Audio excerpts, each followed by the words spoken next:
You cooked dinner, it was fine, then you tasted a bite off your friend's plate. Same dish, same kitchen, same ingredients, somehow theirs tasted better. It wasn't your imagination. The sandwich a stranger makes at a deli tastes better than one you built yourself. The coffee handed to you seems richer than the cup you brewed alone. Scientists have measured this effect, and the difference is surprisingly real. Your tongue isn't lying, but your brain is running a hidden calculation. Why does effort ruin flavor? The answer lives at the strange intersection of labor, boredom, and desire. We undervalue what we make ourselves and overvalue what others offer us. First, the labor problem.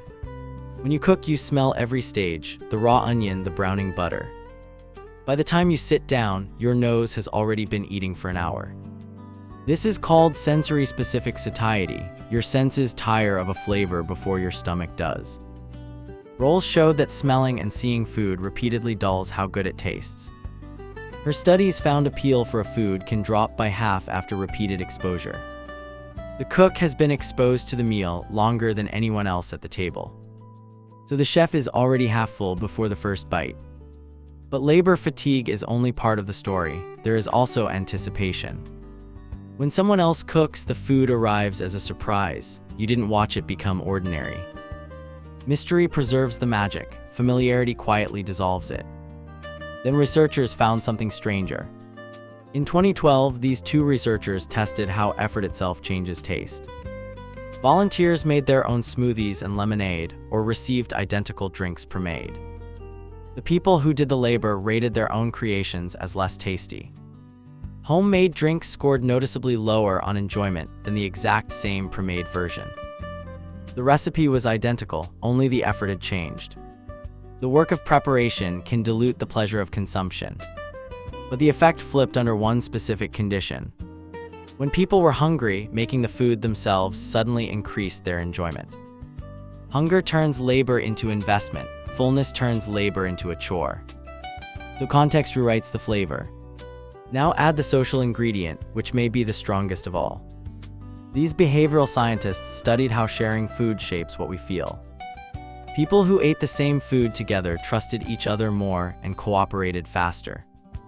Food made by another person carries a signal: care, attention, generosity. Studies link shared meals to higher reported life satisfaction and stronger bonds. When someone cooks for you, you taste the gesture, not just the salt. Then there is the restaurant illusion. A hidden kitchen hides the labor, the mess, the 20 minutes of chopping. You only see the final plate, arriving clean, complete, and slightly mysterious.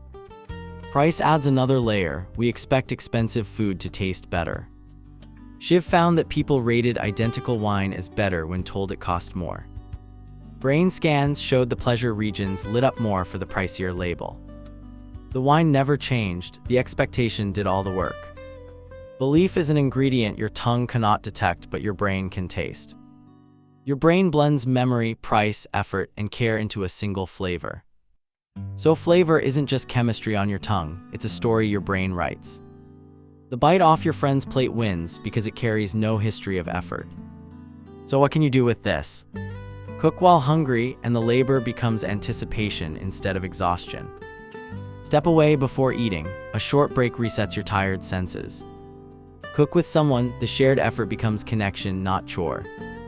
And when a friend hands you a plate, notice what you're really tasting.